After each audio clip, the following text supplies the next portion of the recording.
आपने ये महसूस किया होगा कि जो अच्छे कर्म करते हैं वो परेशान रहते हैं, वही जो बुरे कर्म करते हैं वो खुशी से रह रहे होते हैं।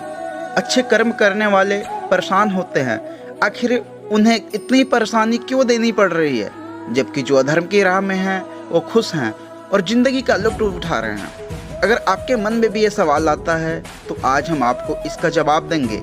ये जवाब वो है जो भगवत गीता में लिखा गया है और कृष्ण ने इसको अर्जुन से बताया है। श्री कृष्ण अर्जुन से कहते हैं, मैं तुम्हें एक कथा सुनाता हूँ, उसे सुनकर तुम्हें समझ में आ जाएगा कि हर प्राणी को उसके कर्मों के हिसाब से ही फल मिलता है।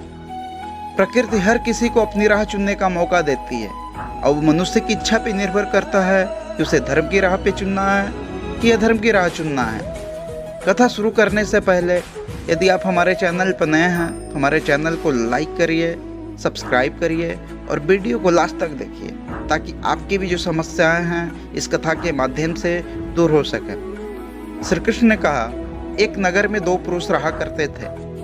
एक पुरुष व्यापारी था जिसके जीवन में धर्म की बहुत महत्वता थी। वो पूजा पाठ में यकीन रखता था, वो हर रोज मंदिर जाता था और दान धर्म भी करता था और हर रोज भगवान की पूजा करता था। वही दूसरा पुरुष बिल्कुल विपरीत था।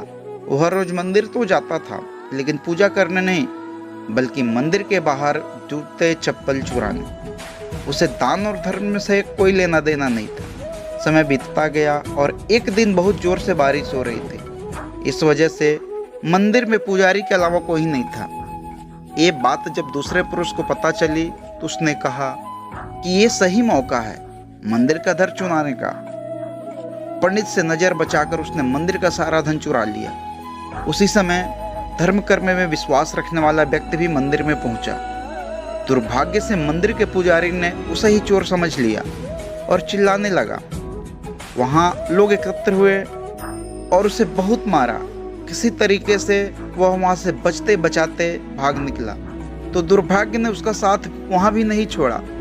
मंदिर के बाहर वो एक गाड़ी से टकरा गया और घायल हो गया। फिर वो व्यापारी लंगड़ाते हुए घर जाने लगा तो रास्ते में उसकी मुलाकात उस समय उस पुरुष से हुई जिसने मंदिर से धन चुराया था। उसने कहा, आज तो मेरी किस्मत चमक गई, एक साथ इतना सारा धन मिल गया। ये सब देखकर उसे बहुत बुरा लगा और उसने अपने घर से भगवान की सारी तस्वीरें निकाल दी और मन ही मन ये सोचने लगा कि इससे अच्छा है कि बुरा कर्म ही करूं। कुछ सालों बाद दोनों पुरुषों की मृत्यु हो जाती है। मरने के बाद जब दोनों यमराज की सभा में पहुंचे तो भले पुरुष ने दूसरे व्यक्ति को देखा। उसे बड़ा गुस्सा आया। उसने क्रोधित होकर यमराज से पूछ ही लिया, मैं तो हमेशा अच्छे कर्म करता था, दान में विश्वास रखता था, उसके बदले जीवन भर मुझे अपमान दर्द ही मिला और इस व्यक्ति को नोटों की भरी पोटली, आखिर ऐसा भेदभाव क्यों? इस पर यमराज ने कहा, पुत्र तुम गलत समझ रहे हो। जिस दिन तुम्हारी गाड़ी से टक्कर हुई थी वो दिन तुम्हारे जीवन का आखिरी दिन था, परंतु तुम्हारे अच्छे कर्मों की वजह से तुम्हारी मौत सिर्फ एक छोटी सी चोट में बदल गई। तुम इस दुष्ट व्यक्ति के बारे में जानना चाहते हो तो जानो। इस व्यक्ति के भाग्य में राजयोग था, मगर इसके कुकर्मों और अधर्मों की वजह से वो छोटी सी एक चोरी में बदल गई, जिसके बदले उसे छोटा सा एक धन मिला।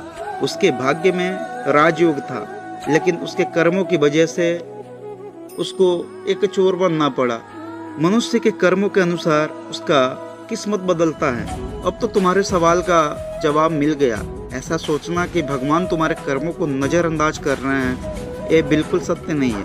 भगवान हमें कब क्या किस रूप में दे दें कोई नहीं जानता, मगर आपके अच्छे कर्म हमेशा आपके साथ रहेंगे। इसीलिए अच्छे कर्म करते रहो, भगवान की कृपा हमेशा बनी रहेगी। अपने अच्छे कर्मों को बदलना नहीं चाहिए क्योंकि उसका फल हमें इसी जीवन में मिलता है। इसीलिए मनुष्य का फर्ज है कि वो हमेशा अच्छे कर्म करते रहे। श्री कृष्ण ने बताया है, किसी के द्वारा किया गया कर्म कभी बेकार नहीं जाता, चाहे अच्छा हो या बुरा। यदि आपको एक कहानी अच्छी लगी है और आप श्री कृष्ण के भक्त हैं और श्री कृष्ण का पूजा पाठ करते हैं तो हमारे चैनल को जरूर सब्सक्राइब करिएगा, जिससे आपकी सारी परेशानियां खत्म हो सकें। धन्यवाद।